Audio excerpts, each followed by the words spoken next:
Many people are concerned about Antarctica's 24 hours of daylight. People in the ball Earth side are coming out saying the 24 hours of daylight debunks flat Earth. Now the people on the flat Earth side are sort of wondering how to respond to this, I believe. And that's what this little video is about. My main points I'll make in a minute. But first, let's look at Ushuaia in the southern tip of South America, using the ball Earth terms, using the word southern there. Ushuaia is the so-called southernmost city in the world. It's actually further from the equator, significantly further from the equator than where I live, just south of Ann Arbor.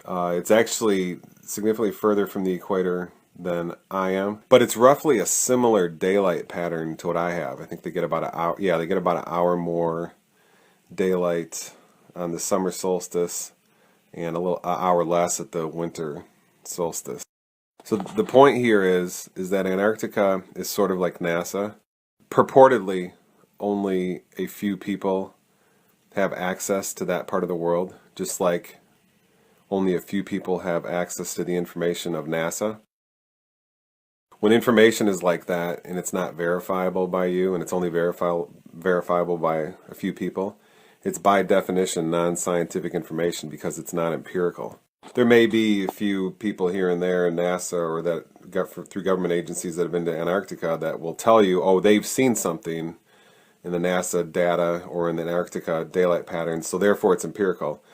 But that is what the definition of scientific work is not. To be empirical means that anybody can verify it, direct observation, if they just simply have the means to. But of course, this is what NASA information and 24 hours of daylight in Antarctica information is not.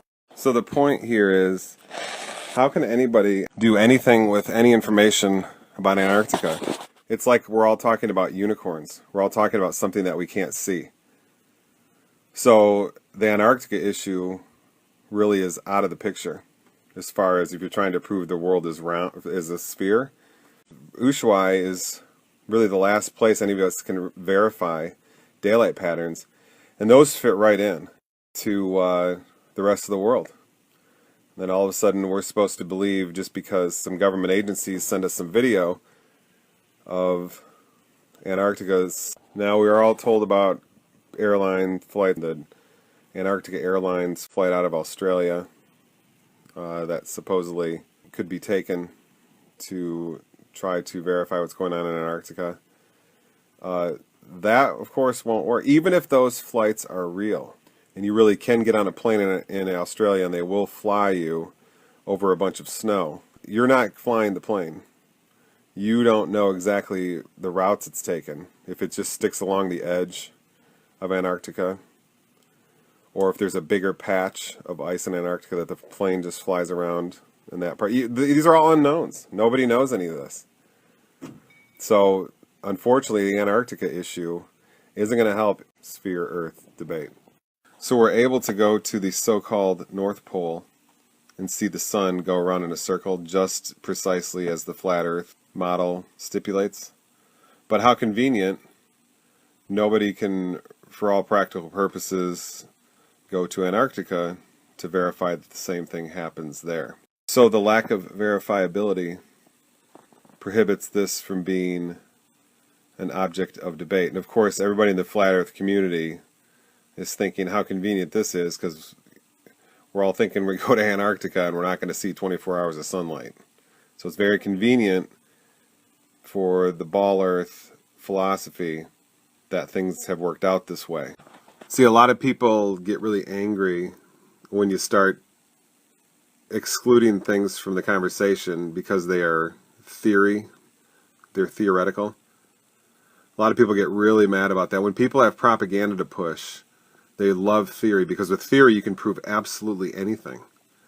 But with direct observation, you only can prove what is directly observed. That often will involve some work sometimes to find out exactly what you're observing.